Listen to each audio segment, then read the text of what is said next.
La primera pregunta es, ¿por qué creéis que es importante que hayamos hecho este protocolo y especialmente en un centro de formación profesional? Esa sería la primera pregunta. Y podéis empezar a hacer. ¿Sí? Venga. Bueno, entzuten da, bueno, lehenengo eta behin, eskerrik asko etortzagatik eta gonbidapenagatik, jakin. Baina, bueno, nik zaila egingo dut gaztelaniaz, baina gero norbaitek galdetu edo zerbait izan dut euskara, zaila asko. Bueno, la pregunta era si es necesario el protocolo, por supuesto. Como no puede ser de otra manera, no porque lo exige la ley, sino porque, bueno, pues tenemos claro en la sociedad todavía el fenómeno llamado espejismo de la igualdad, cómo está presente, bueno, no tengo datos aquí en concreto, pero bueno, si miramos cualquier ámbito laboral, cultural, de participación de las mujeres, sociopolítica, en el ámbito de decisión, lo que sea, vemos las diferencias que hay y, por tanto, hay que intervenir ante esto. El espejismo en el ámbito educativo, además, yo creo especialmente que está fortalecido por ciertos datos, como son, por ejemplo, pensar que pensar no es una realidad, que las chicas sacan mejores notas, o sea, tienen mejores resultados, que los índices de fracaso escolar y de abandono escolar también son menores en las chicas, y que, bueno, y que en realidad también, pues poco a poco nos estamos sumando a estos grados, a estas carreras o tradicionalmente consideradas masculinas, ¿no?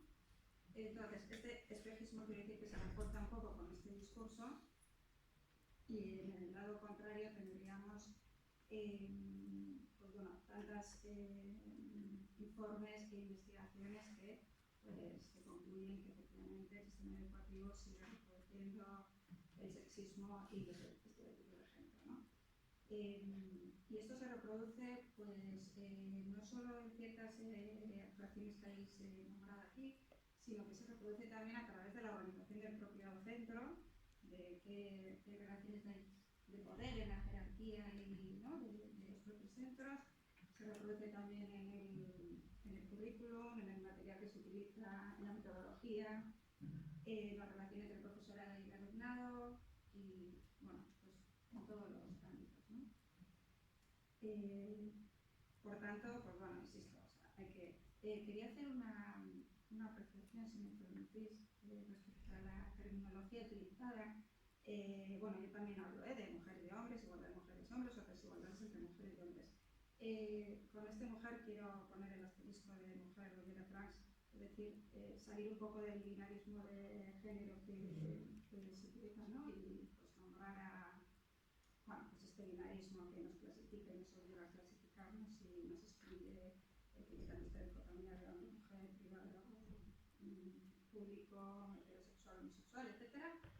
Porque me parece importante también trasladar eso al alumnado y las profesoras. Bueno, nada más que decir, más o menos. Bueno, luego seguimos.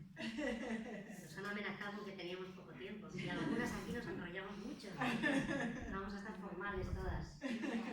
Bueno, yo, ya que me he puesto a hablar ya, sigo un poco en la línea de lo que planteaba Belgo. Yo creo que estamos todas de acuerdo en esta mesa, por eso nos han traído, con que es imprescindible contar con un protocolo contra la violencia de género en cualquier espacio, ¿no? Yo creo que poco a poco vamos tomando conciencia, aunque por supuesto queda muchísimo por hacer, en que la violencia machista en todas sus formas es un problema social gravísimo a día de hoy, que se sigue tratando no como un problema de primer orden y un problema político gravísimo que tenemos a día de hoy, o sea, la falta de recursos suficientes, la falta de políticas adecuadas y demás nos hacen ver que queda mucho por hacer, y desde ahí, desde todos los ámbitos, tenemos responsabilidad. Desde las organizaciones sociales, desde las instituciones públicas, desde todos los espacios tenemos cosas que hacer.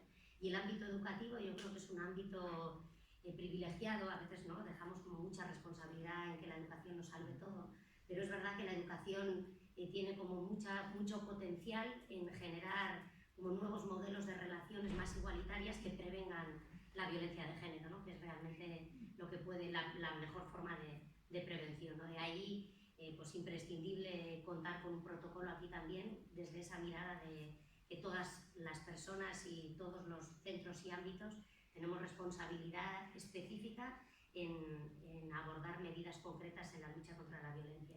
También me parece importante para darle visibilidad, ¿no? En su día yo tuve el placer de estar aquí acompañando la elaboración del diagnóstico y del plan del centro, y una apuesta clarísima era no solo elaborar un buen protocolo que esté en un buen cajón, sino hacer un protocolo que tenga fuerza, que tenga visibilidad pública, que todo el profesorado lo conozca, que estemos hoy aquí, ¿no? Que no sean las responsables de igualdad del centro quienes se lo guisan, se lo comen, se lo curran, se aprueban un claustro como punto 18º y ya está, sino que realmente se le da su espacio y luego se acompaña el que esto se conozca, ¿no? Y que se aprenda conjuntamente cómo poder aplicarlo, ¿no? Entonces, es una forma de que el centro apueste a decir, pensamos que la apuesta por la igualdad es imprescindible, pensamos que la lucha contra la violencia es una responsabilidad propia y lo decimos alto y claro, ¿no? Porque eso va a deslegitimar cualquier comportamiento sexista o violento que se dé en el centro. Porque alguien va a decir, ¿no teníais un protocolo? ¿No había una apuesta por la igualdad? Entonces, ¿qué hace este tío diciendo babosadas en el pasillo y nadie haciendo nada? ¿No? Entonces, eso da legitimidad en el centro al alumnado y al propio profesorado para poder responder ante ello. Y luego, por último, ya creo que ayuda a romper con la improvisación, ¿no? O sea, que no caiga esto en, ¿no? Hay algún profesor o profesora que lo que está pasando en el aula no le está sonando bien y se busca la vida como puede, ¿no? Va a su departamento, habla con sus aliadas o con sus aliados y dice, ¿cómo hacemos? Espera, ¿no? Se siente con confianza para hablar con dirección, ¿no? La jefa de estudios es pro con este tema, me va a entender, es un poco subjetivo, ¿no? Entonces yo creo que estos protocolos ayudan a establecer mecanismos más claros y a generar consensos en el centro, ¿no? Ya no es la profesora maja a la que las alumnas acuden, sino es una apuesta colectiva del profesorado que sabe luego cómo actuar, ¿no? Y no va a sentir que es su pedrada, sino que sabe que es su obligación y encima se han definido como unos mecanismos para ver qué hacer. Pues bueno, por ahí, por lanzar algunas... Bueno, yo también muchas gracias por la invitación. Últimamente se me hace, o sea, me da por agradecer cuando me invitan a espacios formales, porque como me he convertido en una especie de villana adoctrinadora y acosadora, pues bueno, que me llaméis para espacios formales me hace mucha ilusión. Bueno, comparto tanto lo que han dicho Bego y María, y a mí me parece que esto es muy importante, que es fundamental, de hecho, empezar con actuaciones así, pero a mí se me queda corto. Lo que pasa es que a mí obviamente se me queda corto todo. Entonces, pero como hay que empezar por algún sitio, porque además me gusta mucho que habláis en el propio protocolo y lo habéis destacado en la presentación, de violencia estructural, de patriarcado, de sistema, o sea, ¿no? Porque a veces parece que pensamos actuaciones puntuales como una idea de que así vamos a curar cuestiones puntuales, ¿no? Entiendo que es obvio que en este centro para nada habéis empezado por ahí. Y además comparto lo que ha dicho Bego sobre el binarismo y me llama mucho la atención el símbolo que utilizáis, que no sé cuánta gente en el Departamento de Educación del Gobierno Vasco es consciente que este símbolo es el símbolo del transfeminismo, que es la aplicación al movimiento social de las teorías queer, que es una cosa bastante revolucionaria y de bastante más adelante que el feminismo institucional que estamos acostumbradas a aplicar sin que nadie se preocupe, ¿no? Entonces me gusta mucho que esté este símbolo, y para que se le haga justicia a este símbolo sí que tendría que trabajarse mucho, pero en futuros protocolos que tengáis seguramente, en la cuestión como la heteronorma o el propio binarismo, o desde cambiar los carteles de los baños hasta cosas mucho más profundas, ¿no? Pero el tema de trabajar el protocolo de la violencia de género, por mucho que sea enmarcada en pareja y en chicos y en chicas, a mí me parece que sigue siendo fundamental, porque todavía, digo todavía con una cierta esperanza, según cifras de la Oficina contra el Crimen y el Narcotráfico de la Unión Europea, que no está sospechoso de ser un lobby feminazi, el 53% de las mujeres asesinadas en el Estado español, más de la mitad, por tanto, las mata su pareja o es pareja hombre.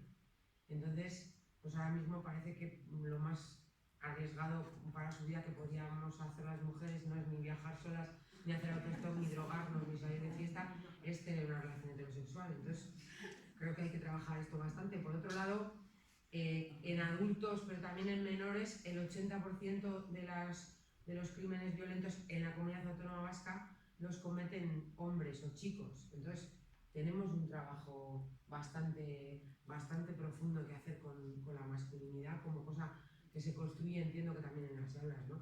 Y además el problema es que las edades, esta idea de que estamos avanzando y llegará un día en el que ya no haya desigualdad, lo contradice la idea de que las edades no bajan. De hecho, el porcentaje de chicas y mujeres asesinadas y agredidas por debajo de los 18 no baja, y esto significa que tenemos mucho trabajo que hacer y que no es cuestión de ir avanzando y que cuando lleguen los resultados de lo que estáis educando ahora ya todo se va a cambiar.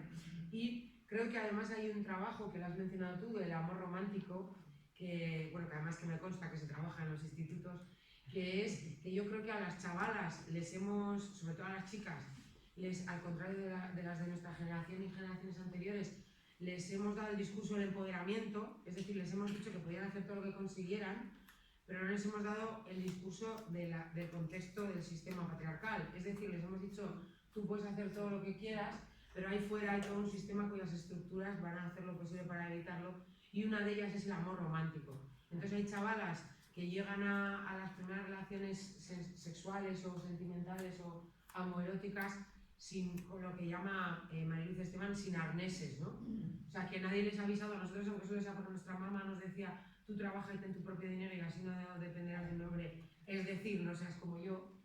Pues a ellos no se les ha dicho a nadie eso, porque eso ya se da por supuesto, y que muchas veces llegan sin entender que el amor romántico puede ser un espacio de desigualdad y por eso no llevan ninguna precaución, ¿no? Entonces yo creo que protocolos como este les dejan muy... O sea, a mí lo de la lista que habéis hecho de signos de atención para ellos y para ellas me parece brutal, por mucho que yo he apuntado que los de ellos casi todos son comportamientos no dentro de la pareja sino fuera, ¿no? Comportamientos supremacistas de alguna manera, machistas, es decir, lo que son casi todos los chavales de 15 o de 18, por lo que mi experiencia, casi todos, no he dicho todos, ¿eh? Y sin embargo a ellas todos los signos son en el marco de la pareja, ¿no? Y a mí esto me parece que le podíamos sacar punta, pero también le podíamos sacar lo significativo de ahí fuera todas somos muy iguales, pero luego entramos en una relación de pareja, no solo las adolescentes, y se nos olvida todo, ¿no? Y esto me parece muy importante. Me voy a quedar, vamos.